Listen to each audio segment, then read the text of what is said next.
안녕하십니까? 은혜로운 하루 보내고 계신가요? 오늘 우리는 믿음의 여정 속에서 때로는 보이지 않는 곳에서 묵묵히 자신의 역할을 감당하는 이들의 소중함에 대해 이야기 나누고자 합니다. 이 이야기가 당신의 마음에 깊은 울림을 준다면 구독과 좋아요를 통해 이 메시지가 필요한 다른 이들에게 닿을 수 있도록 함께 밧줄을 잡아주시길 바랍니다. 당신의 작은 손길이 누군가에게는 절실한 구원의 동아줄이 될 수 있습니다. 이 채널을 통해 하나님의 축복이 당신의 삶에 가득하기를 기도합니다. 오늘 우리가 함께 묵상할 말씀은 사도행전 9장의 한 부분입니다. 사울은 힘을 더 얻어 예수는 그리스도라 증언하여 다마스쿠스에 사는 유대인들을 당혹하게 하니라. 여러 날이 지남에 유대인들이 사울 죽이기를 공모하더니 그 계교가 사울에게 알려지니라. 그들이 그를 죽이려고 밤낮으로 성문까지 지키거늘 그의 제자들이 밤에 사울을 광주리에 담아 성벽에서 달아내리니라. 하나님의 말씀에 큰 축복이 함께하길 기원합니다. 함께 기도하겠습니다. 하늘에 계신 우리 아버지, 오늘 이 귀하고 복된 시간에 저희가 함께 모여 주님을 예배할 수 있음에 감사드립니다. 우리가 자유로운 땅에서 마음껏 복음을 외칠 수 있다는 것이 얼마나 큰 은혜인지요. 이 나라와 지도자들을 위해 기도합니다. 의회와 정부의 모든 이들을 축복하여 주시고 이 땅의 모든 백성에게 주님의 은총이 함께하게 하소서. 특히 오늘 이 자리에 모인 모든 이들을 축복하여 주옵소서. 주님께서 친히 우리 가운데 임재하시어 오늘 이 밤이 우리 인생에서 잊을 수 없는 위대한 밤이 되게 하여 주시옵소서. 아버지 하나님, 우리에게는 주님의 손길이 필요합니다. 우리 각자의 삶 가장 깊은 곳, 가장 절실한 필요의 자리에까지 친히 임하여 주시고 주님의 능력의 손으로 우리를 붙드시어 일으켜 세워주소서. 머리부터 발끝까지 우리를 얽매는 모든 사탄의 권세를 묶으시고 이 공간의 모든 악한 것들을 내쫓아 주소서. 이곳을 하나님의 천사들로 가득 채우시고 오직 성령님께서 이 모임을 온전히 주관하여 주시옵소서. 오늘 이 시간이 우리의 죽을 육신과 마음과 영혼을 관통하는 구원의 능력을 체험하는 시간이 되게 하소서. 우리 주 예수 그리스도의 이름으로 간절히 기도하며 믿습니다. 모두 함께 아멘으로 화답합시다. 아멘. 오늘 제가 여러분과 나눌 말씀의 제목은 밧줄을 붙잡는 사람들입니다. 초대교회 시대 오순절 성령 강림 이후 기독교인들을 향한 끔찍한 박해가 시작되었습니다. 수많은 성도들이 전 세계로 흩어져야만 했습니다. 이 박해자들 중에는 다소 사람 사울이라 불리는 한 젊은이가 있었습니다. 그는 유대 최고 의결기관인 사네드린으로부터 권한을 위임받아 예루살렘에서 멀리 떨어진 다마스쿠스에 있는 그리스도인들까지 잡아들이려 했습니다.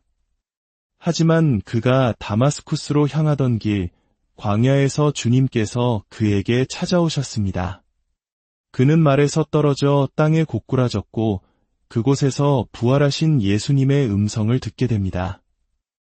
위대한 체험을 통해 사울은 회심하고 예수 그리스도를 자신의 구주로 영접하게 됩니다. 그는 일시적으로 눈이 멀게 되었지만 다마스쿠스에 도착했을 때 아나니아라는 한 성도가 그에게 안수하며 기도해 주었습니다. 그 기도를 통해 그는 성령 세례를 받고 시력을 회복했으며 온 세상에 예수 그리스도를 전해야 한다는 위대한 사명을 깨닫게 됩니다.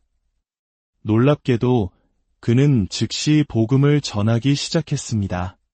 바로 어제까지 자신과 한편이었던 유대인들, 그리스도인들을 박해하는데 도움을 구하려 했던 바로 그 사람들에게 말입니다. 그에게는 성령의 기름 부으심이 넘쳤고 예수 그리스도를 증거하는 비범한 능력이 있었습니다. 그의 변화와 능력에 당황한 유대인들은 이제 그를 대적하기 시작했습니다. 오래지 않아 박해하던 자가 박해받는 자가 된 것입니다. 그들은 사울을 죽일 음모를 꾸몄고 성경은 그들이 밤낮으로 성문을 지켰다고 기록합니다. 하지만 성경은 또한 이렇게 기록합니다. 그의 제자들이 밤에 사울을 광주리에 담아 성벽에서 달아내리니라. 만약 그날 밤 당신이 다마스쿠스에 있었다면 어둠 속에서 도시를 가로지르는 몇몇 사람들을 보았을지도 모릅니다. 아마 4명쯤이었을 겁니다. 가로등 하나 없는 칠흑 같은 어둠, 깊은 밤이었습니다. 한 사람은 팔에 밧줄을 감고 있었고 다른 한 사람은 커다란 광주리를 들고 있었습니다. 그들은 곧 다마스쿠스를 둘러싼 거대한 성벽에 도착해 그 위로 올라갔습니다.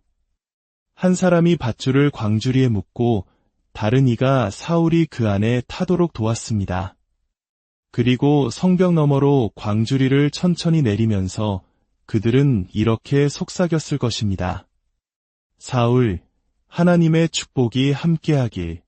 하나님께서 당신을 지켜주시길. 광주리가 땅에 닿자 사울은 조용히 빠져나와 밤의 어둠 속으로 사라졌습니다. 그날 밤 밧줄을 잡고 있던 그 사람들은 자신들이 얼마나 위대한 일을 했는지 알지 못했습니다. 그들이 구한 젊은이가 바로 이방인의 위대한 사도 바울이 될 다소 사람 사울이라는 사실을 말입니다. 그들이 알았던 것은 오직 하나, 그가 예수 그리스도를 영접했고 이제 주님을 전하다가 생명의 위협을 받고 있으며 그의 생명을 구해야 한다는 것뿐이었습니다. 이 밧줄을 잡았던 사람들, 우리는 그들의 이름조차 알지 못합니다. 성경은 믿음의 영웅들을 기록한 명예의 전당에 그들의 이름을 포함시키지 않았습니다. 그들의 이름은 영원히 무명으로 남았습니다. 우리 그리스도인들 사이에는 두 부류의 사람이 있는 것 같습니다. 한 부류는 주님을 위해 어떤 일이든 하려고 합니다. 단, 자신의 이름이 불리고 사람들에게 그 공로를 인정받는다는 조건 하에서 말입니다. 그리고 또 다른 부류가 있습니다. 그들은 자신의 이름이 언급되든 그렇지 않든 주님께서 맡기신 일이라면 어떤 것이든 묵묵히 해내는 사람들입니다. 밧줄을 잡았던 이들에 대해 우리가 기억해야 할 또 한 가지는 그들이 그 일을 한밤중에 끔찍한 신변의 위험을 무릅쓰고 해냈다는 사실입니다. 그날 밤 발밑에서 돌멩이 하나가 굴러가는 소리에도 어둠 속 그림자 하나에도 도시의 작은 소음 하나에도 얼마나 가슴을 졸였을까요? 만약 발각되었다면 그들 자신은 물론이고 어쩌면 그들의 가족까지 죽임을 당했을지 모릅니다. 그들은 문자 그대로 자신의 목숨을 손에 쥐고 사울이라는 젊은이의 생명을 구하려 했던 것입니다. 우리 그리스도인의 삶에도 모든 것이 평안하고 안전할 때가 있습니다. 편안한 침대에 눕고 평화롭게 식사하며 안전하게 일상을 살아갑니다. 하지만 어느 순간 발밑의 양탄자가 갑자기 사라져버리는 것 같은 때가 찾아옵니다. 우리의 이름이 헛되이 불리고 생명의 위협을 받거나 우리의 좋은 평판이 위태로워지는 순간들 말입니다. 때로는 아무런 예고 없이 찾아오기도 합니다. 우리는 언제 고난을 겪어야 할지, 언제 우리의 이름이 진흙탕에 던져지거나 마음이 찢어지고 영혼이 부서지는 불쾌한 상황에 처하게 될지 알 수 없습니다. 그렇기에 우리 모두 밧줄을 잡는 모든 이들, 하나님을 위해 무언가를 하는 모든 이들은 영적인 체력, 강한 척추, 그리고 하나님을 섬기겠다는 깊은 열망을 길러야 합니다. 나는 하나님을 섬길 것이다. 나는 천국을 나의 집으로 삼을 것이다. 그것이 쉽든 어렵든 내가 믿는 바를 행할 것이다. 라고 결단해야 합니다. 만약 당신이 이 말에 동의한다면 아멘으로 화답해 주십시오. 아멘. 몇 년 전 폴란드에서 있었던 일이 제게 큰 깨달음을 주었습니다. 저희가 폴란드 목사님들과 성도들을 대상으로 며칠간의 집회를 마치고 막 떠나려 할 때였습니다. 20명의 목사님들이 제게 다가와 말했습니다. 로버츠 형제님, 떠나시기 전에 저희가 노래 한 곡을 불러드리고 싶습니다. 그들은 두 줄로 나란히 서서 폴란드어로 노래를 부르기 시작했습니다. 저는 물론 그 가사를 한마디도 알아들을 수 없었습니다. 하지만 한 가지는 분명히 이해할 수 있었습니다. 노래를 시작하자마자 그들 모두가 울기 시작했다는 것입니다. 눈물이 뺨을 타고 흘러내려 바닥에 작은 웅덩이를 만들 정도였습니다. 어떤 분들은 너무나 감정이 북받쳐 노래를 끝까지 잊지 못했습니다. 노래가 끝난 후 대표 목사님이 제게 다가와 지갑에서 사진 한 장을 꺼내 건네주셨습니다. 여전히 눈물을 흘리면서 그가 말했습니다. 로버츠 형제님, 이 사진 속 남자가 보이십니까? 네, 제가 답했습니다. 그가 얼마나 비참해 보이나요? 네, 그렇군요. 이 남자가 120파운드 밖에 나가지 않았습니다. 이 남자가 누구인지 아십니까? 아니요, 모릅니다. 이 사람이 바로 저입니다. 저는 그를 바라보았습니다. 키가 6피트가 넘고 몸무게가 200파운드는 좋게 넘어 보이는 거구의 남자였습니다. 정말입니까? 네, 그가 말했습니다. 저희가 이 노래를 부른 이유는 저희에게 어떤 일이 있었는지 당신이 알아주셨으면 했기 때문입니다.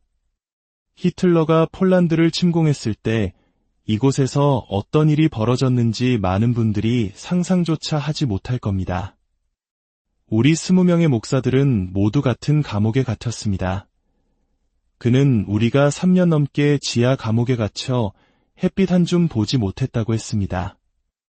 음식은 너무나 형편없어서 모두가 피골이 상접할 지경이었습니다.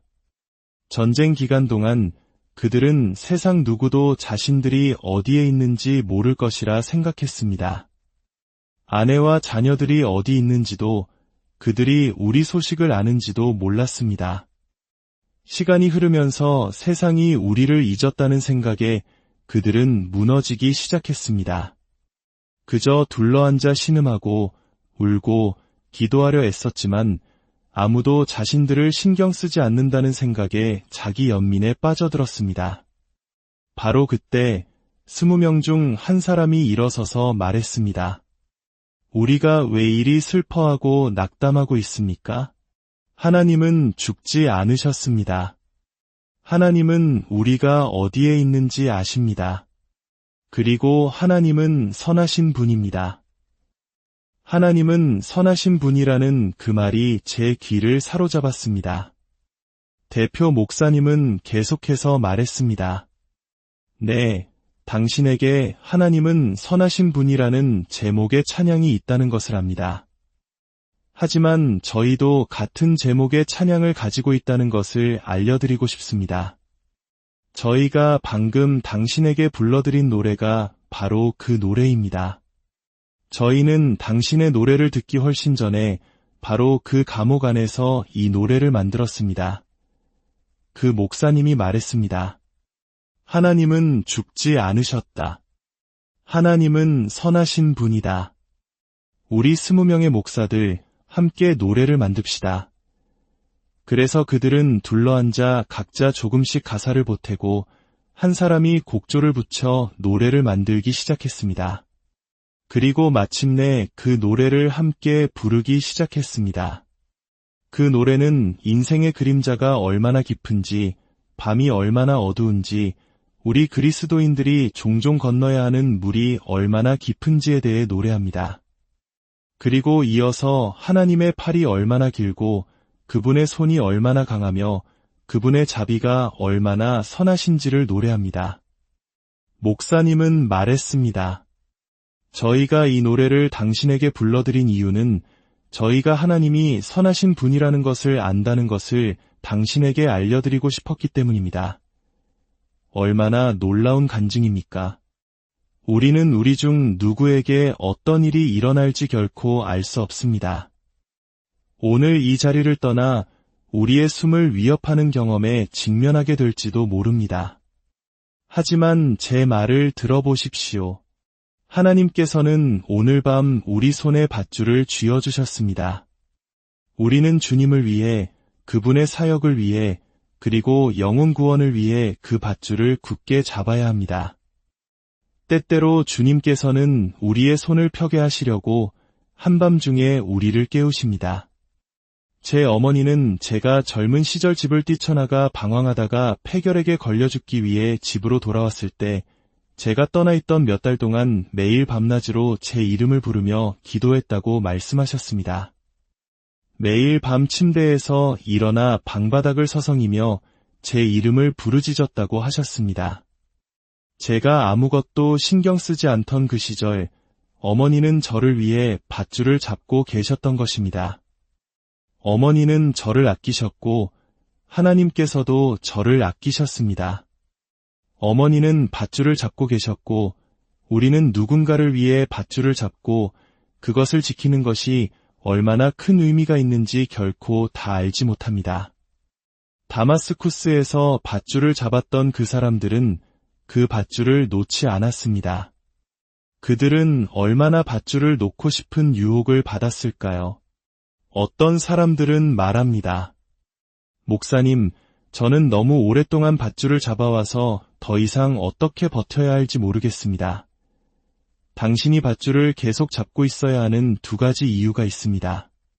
첫째, 하나님께서 그 밧줄 끝에 세워두신 유일한 사람이 바로 당신일 수 있기 때문입니다.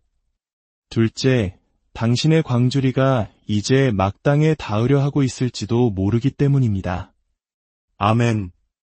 어느 날 밤 기도 줄에 선 한 젊은 어머니가 생각납니다. 그녀는 태어날 때부터 고관절이 없는 어린 아들을 데리고 왔습니다. 저는 그것이 치유사역의 범위를 넘어선 창조적인 기적이 필요한 일이라고 느껴 기도하기 어렵다고 말했습니다. 제 개인적인 믿음의 범위를 넘어서는 일이었습니다. 그녀는 제 말을 잠자코 듣더니 저를 똑바로 쳐다보며 이렇게 말했습니다. 로버츠 목사님, 제 아이를 위해 당신이 믿음을 가지라고 요청하는 것이 아닙니다. 제가 원하는 것은 단지 당신의 오른손을 아이에게 얹어주는 것뿐입니다. 그것이 저의 접촉점이 될 것입니다. 당신이 손을 얹어주시면 믿는 것은 제가 하겠습니다. 제가 믿겠습니다. 할렐루야. 그 말이 군중 속으로 퍼져나갈 때 사람들은 흐느끼기 시작했고 손을 뻗어 기도했습니다. 저는 그녀의 요청대로 기도했고 그것은 그녀의 믿음이 이룬 기적이었습니다. 다음 날 밤 그 아이를 다시 데려왔을 때 하나님께서 제가 진실을 말하고 있음을 아십니다. 제가 아이의 작은 엉덩이에 손을 얹었을 때 하나님께서 새로 만들어주신 고관절이 만져졌습니다. 그 경이로운 감각을 저는 평생 잊지 못할 것입니다. 그 작은 여인은 자신이 그 밧줄을 잡고 있는 유일한 사람이며 자신의 광주리가 땅에 닿으려 한다는 것을 알고 있었습니다. 이웃 여러분, 들어보십시오. 당신의 치유의 광주리가 바로 지금 땅에 닿으려 하고 있을지 모릅니다. 질병과 고통으로 오랫동안 씨름해온 여러분, 인간의 힘으로는 고칠 수 없는 암이나 다른 질병을 앓고 있는 여러분, 오늘 밤이 바로 그 치유의 광주리가 땅에 닿는 밤이 될 수 있습니다. 하나님께서 당신의 혈관에서 그 질병을 몰아내시고 당신의 먼 눈을 뜨게 하시며 막힌 귀를 여시고 굳은 팔다리를 풀어주실 바로 그 밤 말입니다. 당신의 믿음을 풀어놓으십시오. 하나님은 바로 이 순간 당신을 치유하실 수 있습니다. 우리는 우리가 잡고 있는 밧줄이 얼마나 위대한 사람을 위한 것인지 모를 때가 많습니다. 다마스쿠스의 그들은 자신들이 구한 사울이 훗날 신약 성경의 절반을 기록하고 로마서, 고린도전후서, 갈라디아서, 에베소서, 빌립보서와 같은 위대한 서신들을 쓸 줄은 꿈에도 몰랐을 것입니다.